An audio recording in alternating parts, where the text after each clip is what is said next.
So, okay, Dan, you dropped something in there that we were obviously gonna get to. Like, we can talk about meditation, we can talk about philosophy. I'm sure we'll get back to it. But one of the reasons that you're definitely more than qualified to be on a program like this is your experience with the military. And you mentioned being in Afghanistan. So it's such a fascinating story, and I don't even want to lead into it. I just want to leave it there and let you tell us all about what you did. You made a decision, and it's a great story. Tell us all about it. Okay, so the routine on an inpatient psychiatry unit is you have a team meeting every morning where the doctors and the social workers and the nurses and the physical therapist and the occupational therapist or we all sit down and go through each patient and get on the same page of what we're going to do. Well, one day, one of the psychiatry residents turned to me and said, "Hey, Dan, did you know the National Guard is looking for social workers?" And I looked at him and said, "No, I didn't. But do you know how old I am?" He said, "Well, how old are you?" At that time, I was 55, and he said, "Yeah, no problem. There's something called an age waiver." I said, "Okay, I'll think about it." So I thought about it for a couple of years. A couple of years. And I called the recruiter. And I said, let's have a serious conversation about this because it's something I'm interested in. And, what sort of the pre-thoughts were driven by September 11th, 2001. I was waiting that day for the president to come on and say, "We want you all to go down to the recruiting stations and sign up." He didn't say that. He said, "Don't let this make your life any different. Just go ahead and go on about your business." Mm-hmm. Okay. So I decided to call the recruiter, and the recruiter said, "Well, I'll come down to your office and we'll have a conversation." So we did. He walked into my office and he said, "Oh, you look pretty good in a uniform." I said, "Well, thank you, sir." And then he said, "Can you run?" I said, how far do you want me to run?" He said, 2 miles. I said, "Well, sir, I run marathons, so 2 miles, It's warming up. And he said, "Prove it." Okay, I'll prove it to you. So the Army physical fitness test at that time, has now changed, was running 2 miles, doing sit-ups, and doing push-ups.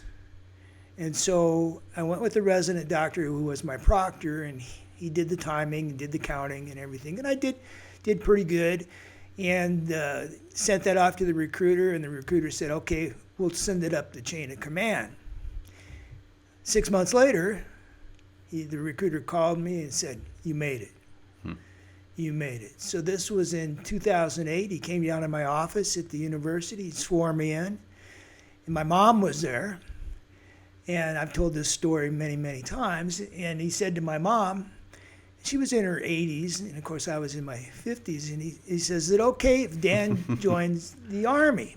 Got to get parental consent. Yeah. And my mom says, "Well, sure, only if he doesn't have to go to war and doesn't have to play with guns."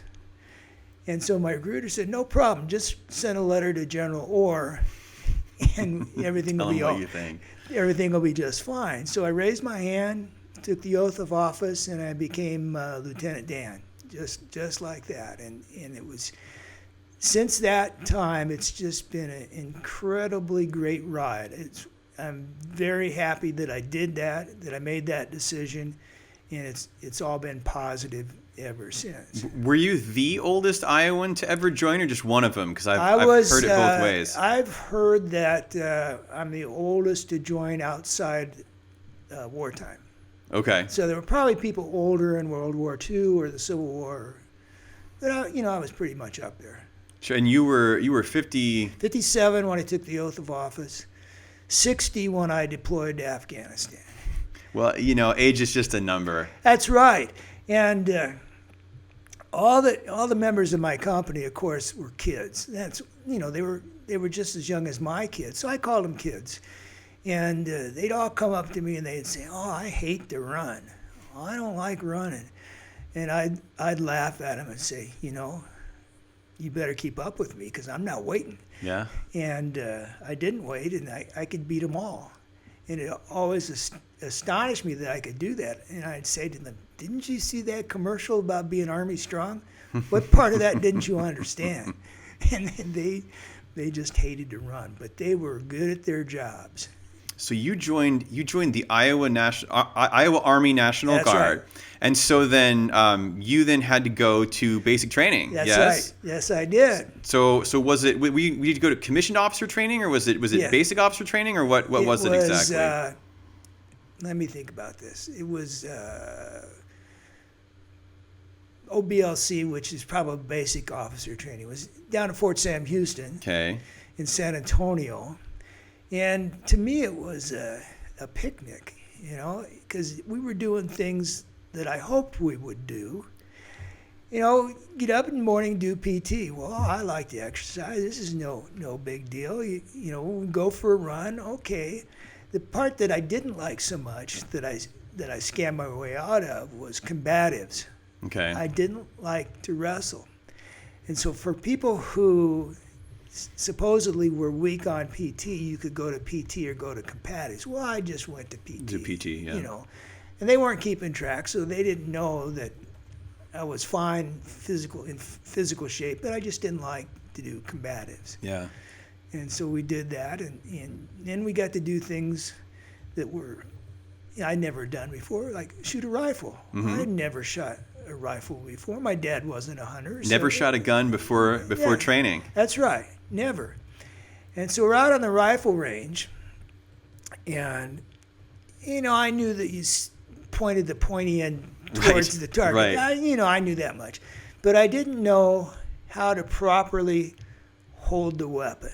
I didn't know, okay, does it go against your shoulder and then your cheek's on the stock or any of those kinds of things. I wasn't quite clear on that. And then the civilian was helping me do something called zeroing in the rifle, which means you adjust the sights so that if you're doing everything right, you hit the target where you're supposed to, Mm-hmm. and all of your shots are in a small grouping an inch or two apart. Well, he kept monkeying around with my sights, and I kept saying, hey, why don't you show me how to hold it correctly first, and then we'll monkey with the sights. Yeah. Eventually, I qualified and did okay. And it was the same thing with the pistol. I'd never shot a pistol before either. And same kind of thing. Once I got the hang of it, I did okay. In fact, I started to like pistols, Mm-hmm. and now I have a couple. Here I am, 1968 long-haired hippie who's out buying guns. So. Well, sure. I mean, you had to be taught how to use them. How long was the basic training that you went through? 4 weeks. Okay. 4 weeks. Okay. Different abbreviations in different services. I had to go through what was called COT, Commissioned Officer Training, and it was also 4 weeks. We didn't have any social workers, but it was chaplains, doctors, and there was one lawyer. But if there were more lawyers, they would have been in that group. Is that kind of who Exactly. you were in with? Yeah, it was doctors, nurses, dentists, anybody. Dentists, that's right. There were some anybody in dentists. the health field. Right. Heads up, be careful of this cable. Oh, okay. So Yeah. so Sorry. it was all health professionals, some of whom were literal thinkers.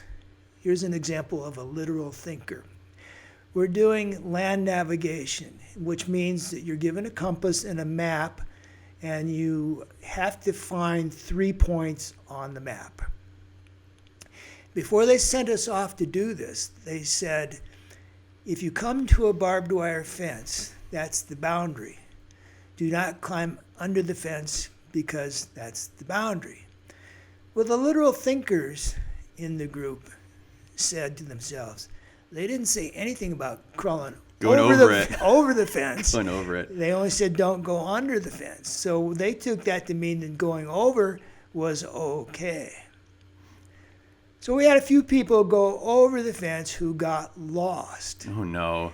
And so that meant that they were out wandering around near San Antonio, Texas, out in this Army training ground in the middle of the night They woke us all up to do a head count, and the count never quite came out right. Mm-hmm. And eventually they found them, but it was not without us all having to be woke up in the middle of the night to do a head count. So the moral of the story is, don't climb over or under the fence. That's right. This is the That's right. boundary.